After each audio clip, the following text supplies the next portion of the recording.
Hey everybody, Maarten from Quad Spinner here, and today we're going to be breaking down this cool snowy peak. This is a setup that is quite versatile, however it's not the end-all be-all of snowy mountains. So it's a cool way of getting rock detail with this cool sloped snow.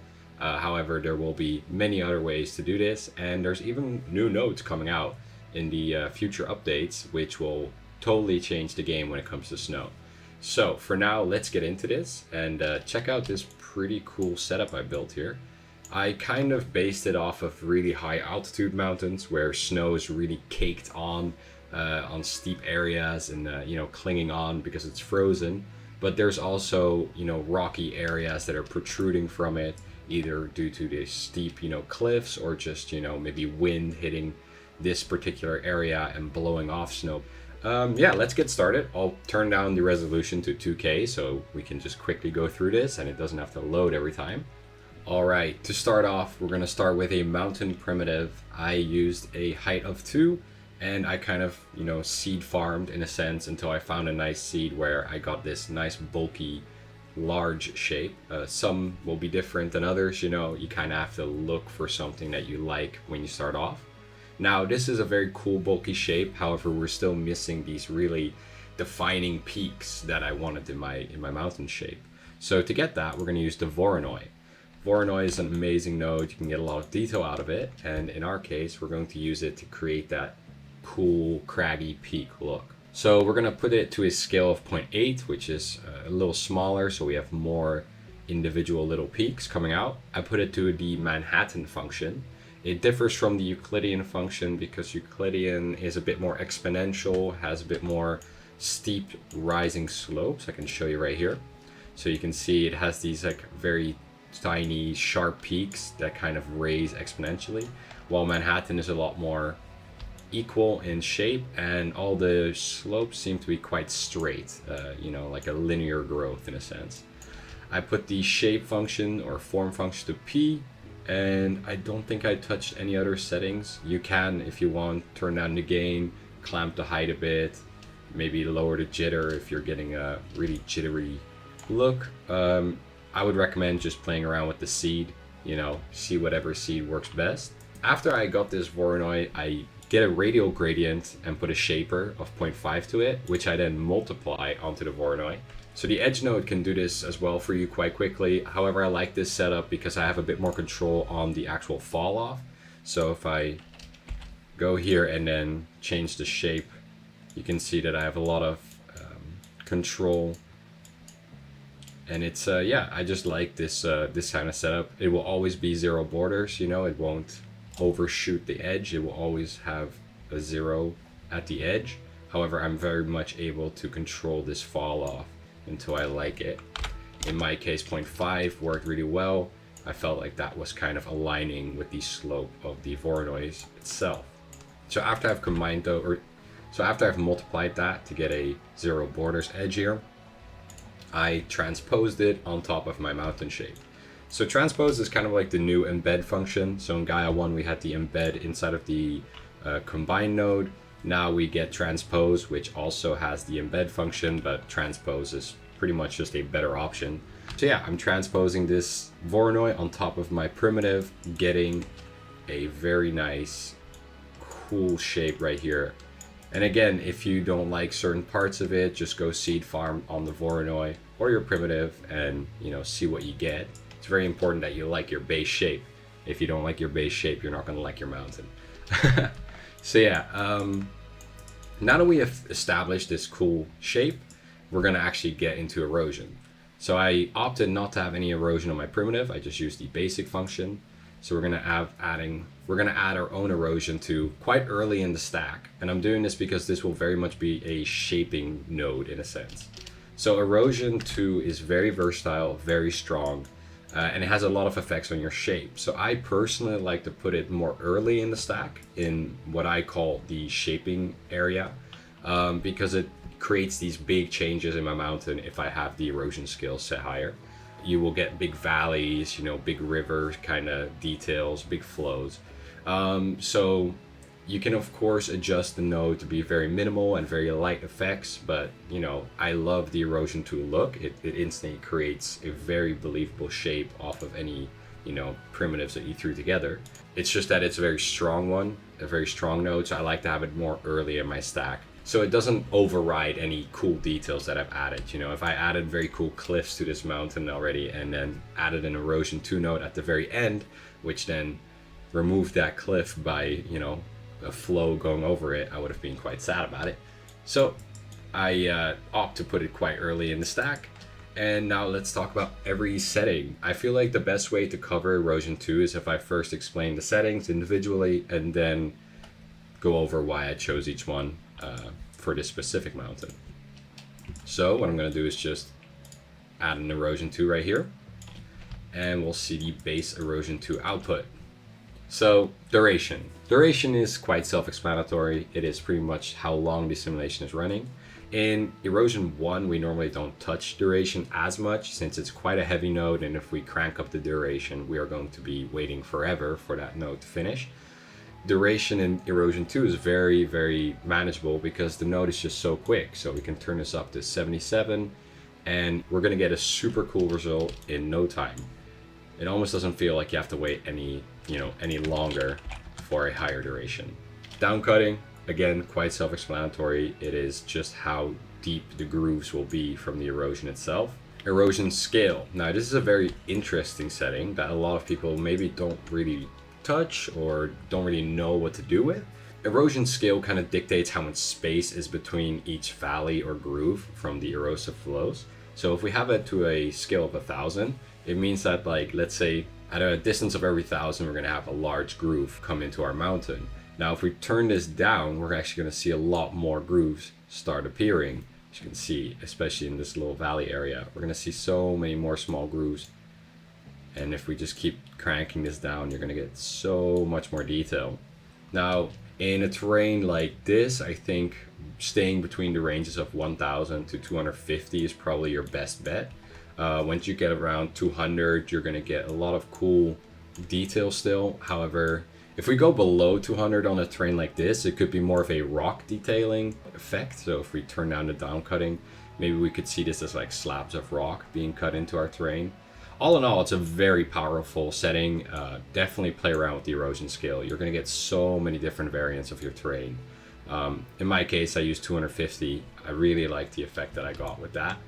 And yeah, all I can say is I can't recommend playing around with this setting specifically enough. So now I'm going to cover the sediment discharge settings quickly. Suspended load, bed load, and coarse sediments. So to summarize it, suspended load is the lightest sediments. They move very quickly over the terrain and they don't really settle quickly. So you won't really get big volume of debris from this sediment discharge. However, this sediment discharge does have the greatest effect on your terrain. So that's why it's maxed out by default. So this sediment, if you want to see it, the best way to describe it is it has a lot of effects on these grooves. If we turn down the amount, you'll see that the grooves become less intense and there'll be less of them. The suspended angle is kind of the threshold at which it starts. So let's say a suspended angle of 24, that means that the erosion kind of starts at any slope that is more than 24 degrees in steepness. If we turn this down to 4, you'll see there's actually a lot more intense effect of these small little grooves. And if we turn it up, you'll see it's less because there will be just less of that flow happening. I think right here is probably a good way of showcasing it. Okay, so I'm just going to turn this off for now, and then we're going to cover the bed load. So the bed load is the slightly less mobile, but still quite, pervasive sediments. It creates sediments easily, but these sediments only travel moderately. Increasing this sedimentation can help you create like talus, these big talus flows and other like deposits on your terrain. It should be used kind of with care because it can quickly become quite overpowering, especially with the bed angle being higher. It can kind of cover your whole terrain, same as the core sediment. So let's increase this to 1 to be very noticeable. It will be most noticeable right down here. Yeah. So you'll see instantly these valleys are filled with large flows. And if we increase the angle, we'll see that the angle of like these flows storing will increase. And you'll see that basically the whole bottom of our mountain at this point is just becoming very much a big pile of sediments because it's very strong. However, the next sediment setting, coarse sediments, really gives you the rock flow, or this big talus scree, as you can call it. It kind of represents loose soil, rocks, boulders, and other loose materials on a terrain that can create these big, impressive screens of talus or, scree coming down. These sediments kind of settle quickly, so they could stick onto your terrain, on a quite steep angle. And they give you very interesting sedimentation patterns. So I'm just going to turn this up all the way to 1. And right now it's not very noticeable because the coarse angle is set to 10. But if we increase this, we're going to get more and more of that showing up. And you'll notice that it settles quickly. And what we mean with that is that you can see that down here, there is no sedimentation. There is no debris, right? There's no big pile of debris. However, up here now, with this very steep angle, it's almost all sticking to these cliffs. So this is a very cool way of adding that like rock flow that's directly under a cliff. If I turn this down again a bit, there we go. It's giving us the talus right here. Again, down below in the valleys, it is not visible. It's up here. So the difference between bed load and coarse sediments would really be the distance it travels. If we add some bed load to this, now we're going to get flows running all the way into the valleys down below. The bed load will travel further and thus, end up down here on the bottom of the mountain, while the coarse sediments are very sticky. They don't travel very far. However, I would recommend not going over 30 on most cases when you're using coarse sediments, because at that point they start clinging a bit to like very, very, almost impossibly steep slopes. If that's what you want to have, then absolutely go for it. However, 30 normally gives you these very impressive like talus flows on pretty steep areas, in my case. Now, something to note here is that the actual strength of each sediment discharge is not maxing out at 1 when you put them all to 1. It is actually a percentage thing where if we set them all to 1, each single discharge will only be at a 33% strength. So if we want to have a lot more bed load, then we should turn down the suspended load a little bit and the coarse sediments a little bit, and that will then give our bed load more space in a sense, or more strength. If we have everything set to 1, it will all be 1/3 of the strength in a sense. So hope that makes sense. So the shape controls are quite interesting. They're basically a thermal effect that is then thrown on top of your mountain. It helps blend your mountain with the actual erosion a lot better. However, you could turn it off if you don't want it to have a lot of effects, or you could just play around with the settings to make the effects lower or just work for you. There's quite a lot of controls and you can really push it. You can get some really wonky shapes happening when you push these settings around a lot. So a shape set to 0 and sharpness and detail scale to 1 will just make sure that it has no effect. There's no effect here. It is the base shape just with your erosion added. However, if we then turn up this effect, we can kind of see what happens. It really is kind of like a thermal erosion that is just kind of running down your mountain shape and smoothing it out a lot. Now we have a lot of control, so I'll just keep the shape at 0.5. And let's turn the sharpness down to 0.1 or 0.11. And yeah, we can see that it has actually a lot less effect now. It is a lot more close to our original terrain.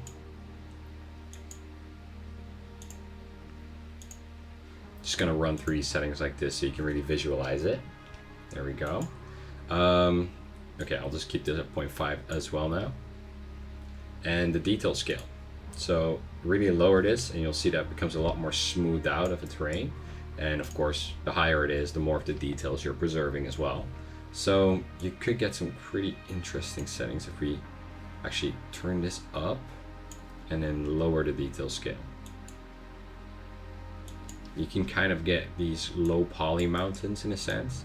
This already looks very cool. You get kind of like cliff detail here. So this is what I mean when I use the erosion 2 as a shaper node sometimes, in a sense. Like I use it to create shapes because again, it's very strong in erosion and it can just give you erosive detail on your mountain like I did up here.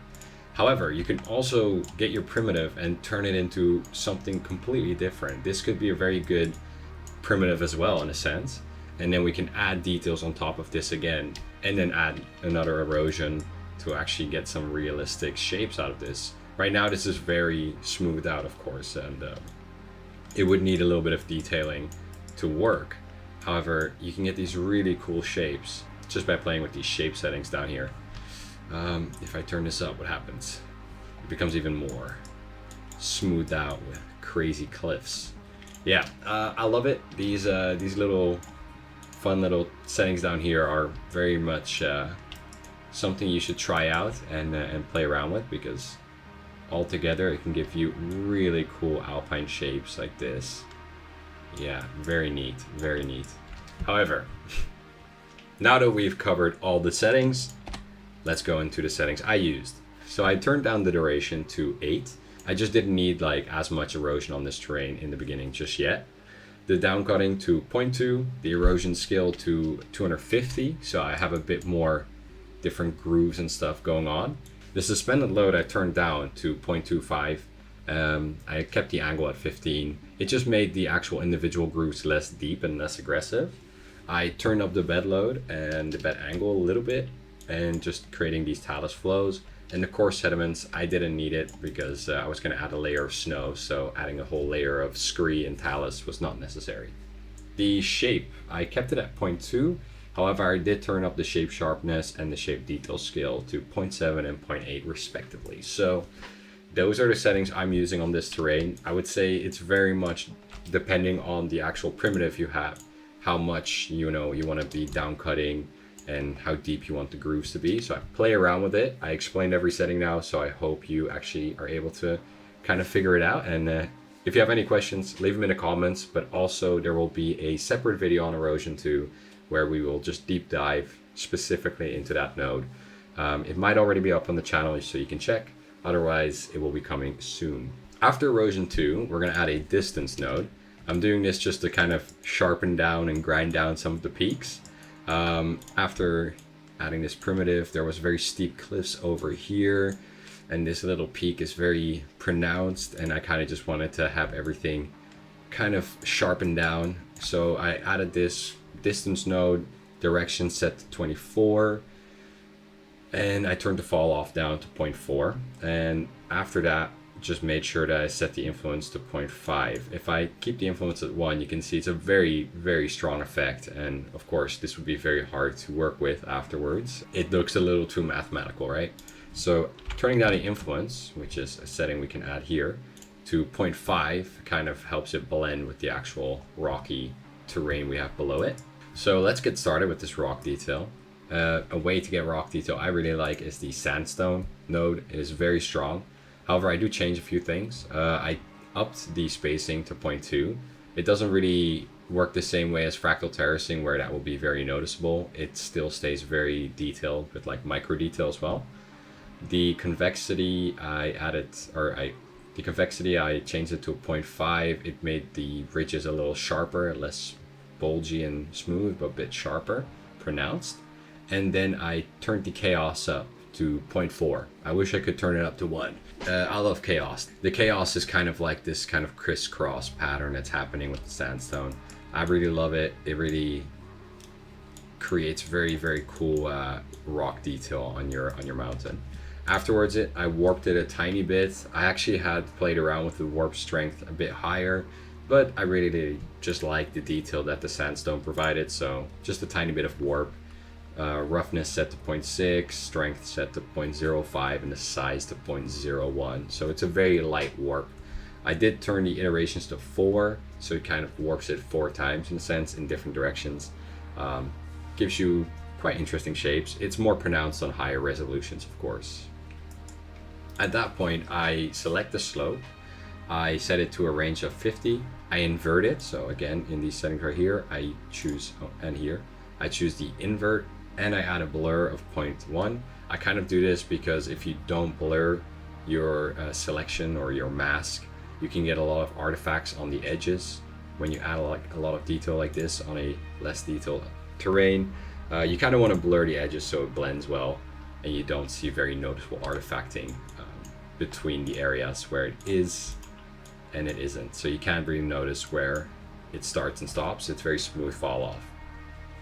So that is our first little bit of rock detail we're adding. And then again, same setup with the slope, only a bit more blur right here because the actual shape that we're going to be adding is a bit larger. So we need a bit more fall off so there's less artifacting again. The warp, we're going to add a warp at a size of 0.025 and then a strength of 0.5. Pretty much everything is basic except for the iterations. We add 4 again. I like 4. It seems that it then warps in every axis and makes sure that, like, you know, it's not like pushing in one certain direction, which can sometimes kind of happen with warp. So yeah, a size of 0.205 is quite large. You'll get these big rock shapes, and the reason why it's not all over the terrain is because I set it to max. So it's not like denting our terrain, it's only adding to it. As you can see, it's only adding these outcrops. I really like using this as a way to add outcrops because it looks a lot more natural. Yeah, this is a very natural way of just getting outcrop and cliff detail and stuff in your terrain. Again, if you have a terrain like this, there is a very much a recognizable pattern to it, and using a warp like this will break up that pattern as well. You know, like we don't have just only got this very clean sandstone. There's also a cliff here and there just popping up. So yeah, that's how I did that. And then I added a choke point. So choke points you can add, and then I named it shaping. You can also add choke points within the node here if you right click and then insert choke point. Choke points are very good. They keep your graph just kind of like organized. You can move stuff around. You can, you know, if you have a lot of connections to a choke point, like at the texturing area, it kind of helps if you have a choke point because you can easily add stuff behind it. It's just a good way of organizing and keeping your graph manageable, especially if you get to larger graphs like this. So that's the shaping done for this terrain. So let's move on to like the simulation erosion area of our graph. We're gonna start off with snow. So snow, love it. We're actually going to get a new snow node as well that will probably do a lot more of the work we'll do now with thermal 2. Not saying that this is now a outdated workflow. It's still very much a interesting workflow and you can use it in a lot of different ways. But yeah, the new snow node will be very interesting and could definitely be used as well in this kind of terrain. However, using the old snow node, we're going to set a few settings to make sure that this snow sticks. So normally when we have snow, it kind of fills up these gully areas, right? It doesn't really stick to the peaks of your terrain. We're gonna fix this by changing the slip-off angle and the adhered snow mass.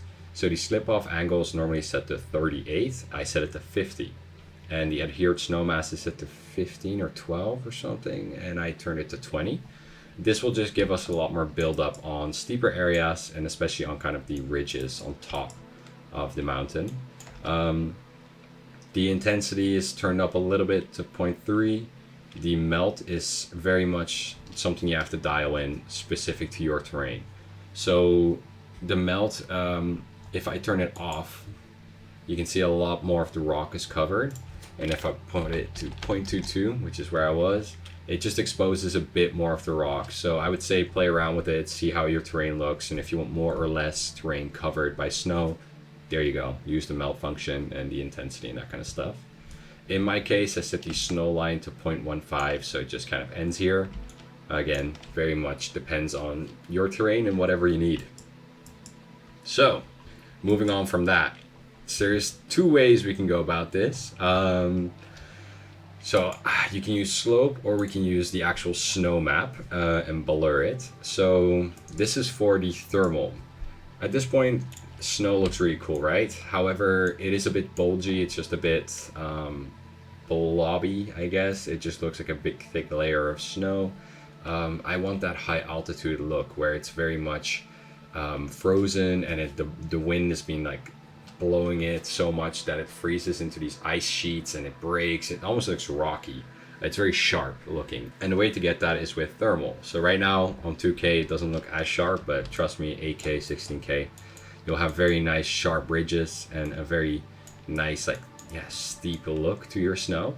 However, there's different ways we can go around this, because the thermal will also, of course, smooth out your rocky detail. So if we use the snow and then use the snow mask, we can say that the thermal should only work on the snow area, right? The snowy area. However, we do need to blur it, otherwise we're going to get a very obvious fall off between the two, between the rock and the snow. However, there is also a different way you could do this. You could use the slope, which is also very much a viable way of masking rocky areas. There is something I should say is noting that it will kind of expose any pattern. So because we have the sandstone, for example, the sandstone gives us kind of like a terracing pattern, which looks really cool. But we also have, you know, these cool, like from the distance node, we have these cool kind of pillars almost coming down from this cliff area. If we use slope, it doesn't really catch those pillars. It only catches the, fractal terracing from the sandstone node, which if we then go in here, we kind of lose that pillar. It's still a little bit noticeable, but you're losing a bit of detail there. I would say slope works quite well though, in a lot of cases. However, for me, this time I chose to just take the snow mask instead of the slope mask, and this kind of just make sure that the actual rock detail is preserved a little bit better. And again, higher res, it will be a lot more detailed. But yeah, this is the mask I'm using, and I'm putting that into the area mask of thermal 2. So thermal 2, very interesting. If we get to the base thermal, then we just connect these, and then you'll kind of see it is not that strong. You know, it doesn't have a big effect if we just look at the base settings. However, if we then turn up the duration, the strength, and the angle, we're going to get a lot of effects here. So strength, don't be scared, there we go, turn that up way high. Duration, turn it up as well, and now all of a sudden we're getting really weird effect, and that's because the angle is quite low. So the talus that it's creating is laying really flat on our terrain, which is kind of now carving out this mask. It's becoming very noticeable. If we turn this up all the way to 90, you can see it's blending a bit better. You can also turn down the anisotropy. And yeah, here, let's see. It's already quite good. And then we can remove some of the sediments and turn down the feature scale. And we already have the look we want. So duration, quite self-explanatory. It's just the length of the actual simulation. It is somewhat like strength in a sense that it, you know, amplifies the effect of the simulation. So anisotropy is quite interesting as a setting. It kind of governs how drastically your underlying terrain is being affected in a sense. It also gives you more talus or more debris coming off of your terrain. But yeah, if I turn this very low, you'll see that a lot more details will kind of stay. I mean, maybe it's hard to see with this lower resolution, but you'll definitely see it when I turn it up. So yeah, you can see that most of my underlying terrain is pretty safe. It stays pretty similar. If we turn this all the way to 1, you can see it almost looks blurry. It's basically very much just eroding the terrain, smoothing it out a lot more. I would say in most cases you want to keep this quite low. Otherwise we're going to lose a lot of detail in our terrain, even if we use an area mask. But yeah, it's basically the amount of stress the terrain that is being eroded is experiencing. And at very high levels, very high stress, your terrain will lose basically all its shape and just get absolutely crumbled and destroyed. But yeah, very, very cool setting. Definitely play around normally kind of in the 0.4 to 0 values. And when you do that, you can get some interesting results. I normally keep it quite low, as here I have it at 0.1. Let's continue though. So the angle is going to be quite interesting. I turned it all the way down. If we turn it up, you can kind of see the effect happening. It's basically just the angle at which the talus is laying. Sediment removal is very sensitive, so even if you have it at 0.1, it will remove quite a lot. And then yeah, you can see what happens if I remove more. These settings are all very much up to your own needs here when it comes to your terrain. It might work at a different angle or might, need less sediment to be removed. So yeah, just play around with that, really have fun with it. So thermal can be quite strong, and if we have a feature scale set to like something like 25, I think it might be better if we use this. We can lose a lot of detail, as you can see here. We're gonna just kind of maintain the large details. Now, if we set the feature scale to 5, it's actually gonna just allow a lot more of that micro detail to kind of be taken into account for the simulation. In some cases, you might not want that. Who knows? Maybe you would like, only the larger features of your terrain to be visible. However, in my case, I think the feature scale of 5 is very much necessary, so I can keep all the micro detail I can keep. It is noted that if your feature scale is higher, you should probably lower the duration a little bit, because yeah, the effect just becomes stronger. As you can see, like it downcuts the whole terrain a lot more. So yeah, just keep in mind that all these settings kind of work together. You can look at my settings and try these ones out on your terrain and see how it works for you. Next up, we're going to go to erosion. This is erosion 1. And you don't have to, but after my thermal, I like to add erosion 1. Very low duration, very low rock softness, low strength, very high inhibition, no downcutting, high base level, 1 debris, 1 volume. I'm just doing this to add like as much detail in like these snow flows, in a sense, like as if this large amount of snow or sediment is coming down. And at the same time, I'm putting the inhibition as high as it can be, because I want to avoid some of the more gimmicky stuff that can happen with erosion 1, which you'll sadly see one of them here. It's where it will create this very deep groove in certain areas. Yeah, the inhibition, okay, well, not sadly. I'm putting all these quite high to avoid as much as I can the deep grooves that erosion 1 can create, which you'll see one here right on this area. There's still a little bit of a deep groove that is popping through.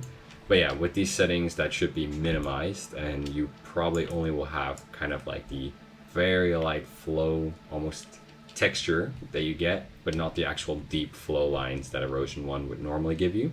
Now we're going to get a little interesting. This might look very intense, but let's explain it. So first, I'm just getting a selection. I'm getting a peak selection. So here you can see I'm just inverting it though, just so you know. But I'm getting a very basic selection of the peaks. I'm getting a slope selection set to these settings, 25 and 15. Again, just kind of selecting the more flat areas. I am then multiplying these together, and then with a curve, making this a lot more contrasty, just so we have a really nice mask. And now in the erosion node, another cool thing is that we can take this flow from the erosion node and make it a mask. So I just put it into an effects node just so I could visualize it. Again, you can visualize with T. You can change the style of a node. So this is, of course, a terrain visualization, and this is a mask visualization. And then I put it in a warp. So we're going to warp this with a very low size and a bit of more roughness, set to 0.6. And then I multiply that with the mask we created, and this will create this mask for us right here. What I do after that is I take an effects node, I plug in this mask we've created, and I run the multiply with 0.995, and this will kind of create this look, which maybe it's more pronounced if I take this 5 away, but you want to be very light with it. There you go. We're actually going to get a glacier node as well, but I thought this was like a cool kind of like tricky way of getting this glacial cracked look on your terrain. After that, just a simple shaping changes, multiplying it by 1.1, turning the shaper down a bit so it's a bit more pointy, and I add another choke point. This time I call it erosion, and at that point I start connecting all the texturing parts. You might notice that the slope is connected straight to this right here, this erosion, and that's because I don't want the rock or slope to be showing up on these cracks in this kind of glacial area right here. I don't want that to accidentally get like a rock texture. It should just all be snow. So I took this slope, which will be our rock mask in a sense, right? I took that straight from the erosion node back here. Anyway, let me just mark this, and let's talk about the texturing because it's quite interesting. Yeah, so first, again, just getting the height map here, just an effects node just to be sure if I want to make any changes, and then plug that into a height export. So these are export nodes. I've just renamed each one, so the exported file will be named correctly. This is our height map, EXR, and there you go. Then we start. In my case right now, I'm using a Quixel texture. It's just a Quixel rock texture with a bunch of lichen on it, and I had this other sap map right here which I could combine it with, you know, just to get kind of a different look, but I just opted just to use the file right now. Yeah, HSL is just a color, you know, we're just adjusting the color a bit, turn down the saturation, change the hue a little bit, use the weathering node, and as you can see right here, I'm using a portal connected to this choke point right here. So portals, press P on a node and you can add portals. Out portals will become portals you can use on the in sections right here. So after this HSL, using a weathering node, and then the weathering, we're just basically adding some like rocky caps to our terrain. It will just help kind of mixing the Quixel texture we're using together with the actual terrain shape. And I find that before using color erosion, adding the weathering, kind of, yeah, it helps a lot with the rock detail. Of course, most of the rock detail in this case will be masked by the snow, so it's not very noticeable in the end terrain, but still, good tip. After this, color erosion. So the settings here are all basically 0.5 except for the blend. I normally like to keep the blend at 1 or very low. If I want to keep the underlying layer, I'll probably have to blend at 0.1, but if I'm just, you know, if I'm doing a regular color erosion, normally I turn the blend to 1. This basically makes it completely focused on the flow. If you don't, I feel like the texture becomes a bit blurry, and I love how crunchy the details are when you turn it to 1. You get a lot more sharp details because it's not blending two maps together. In this case, color hold 0.5, sediment density 0.5, transfer distance 0.5, flow volume I've left at 0. If you turn this up, you'll just get a more diffused kind of look on the actual flows. It'll become a lot more big and spread out. So this is kind of the rocky underlying section. You're not going to see much of this. The most important part will be the actual snow. So let's get to the snow. The way I did snow is I get a height selection. I use a fall off of 0.3, so it's quite a big fall off. And I warped it. So I got the warp on this right here, warp, and then I put it to 0.5 and a strength of 0.3. After this, I add a noise. This is a Perlin noise. There you go. Perlin, it's in the blend mode is just set to add. Nothing different there. I combine this with the dodge function, and this kind of creates a custom dusting node in a sense. The dusting node is working on its own very well, but it's quite a heavy node, and I just wanted my builds to be a little faster, especially on 16K. So this was my way of having a height based selection that then kind of falls off and has kind of like a dusting pattern to it as well on the fall off. And I then put this into a color erosion, again using a portal to connect the height input, very important. Now here I really lowered the transport distance. I don't want this snow to flow very far down. You could turn it up and kind of have like sort of like a, I don't know, glacial look. However, the terrain didn't reflect like a glacier there. So I kept it very low. Sediment density 1, blending set to 0.1. If you set this really high, it would look like this. Again, I wanted to keep that kind of dusting look visible, so I mostly blended the actual base layer, as you can see. Color hold and flow volume set to 1. And very important for kind of like fluid flows, you should turn on laminar flow. It has that kind of more fluid look rather than a more sedimentary look. So after this color erosion, sorry, I had another node connected, but it was nothing. So yeah, we're just exporting this as a JPEG because it's pretty much just a black and white mask. And you might be thinking, shouldn't you take off the slope? And I'm actually going to do that inside of Blender. So I'm exporting the slope selection right here. I set the range to 0 and 50 and the actual fall off 15. This fall off gives me a bit of space in Blender to, you know, push around maybe more or less snow. You could turn it up a lot more, but I think 15 is enough to play around with. And just for the actual sake of the final color map, I multiplied that on the actual snow map. So you can see here, the slopes are being taken out. At this point, I combine it with the color erosion, the color, so the rocky, part of the mountain. We finish off just with a final export JPEG. Normally I just export my masks and my color outputs in a JPEG file. It gets really heavy, and normally you don't really need the data on a mask to have like 16-bit, but if you do need it, then you can. I think for the slope, because I'm using a 15 fall off, which is quite high, I use a PNG 16 as my export setting, because then I have more playroom or wiggle room in Blender. Now we're gonna have a little bit of an interesting, maybe a little tricky way of getting a normal. It's not 100% necessary. You could just use the regular normal and put it into world space or object space in Blender. So the detail normals right now in Blender specifically, I'm not 100% sure about other software, they're not as functional right now. I don't know why. I think Blender just is a bit weird with it. So this is kind of a way I get detail normals that work in Blender. So normals, and then I use RGB split to get the red, green, and blue channels. So the red and green channels, I use a high pass set with 0.99 as the actual frequency. And then the actual blue channel, I set to a constant of 1. So it is just white. When I merge this together, I get this very interesting normal. And I export that, PNG 16, or you could use a TIFF or EXR, whatever you want to export this.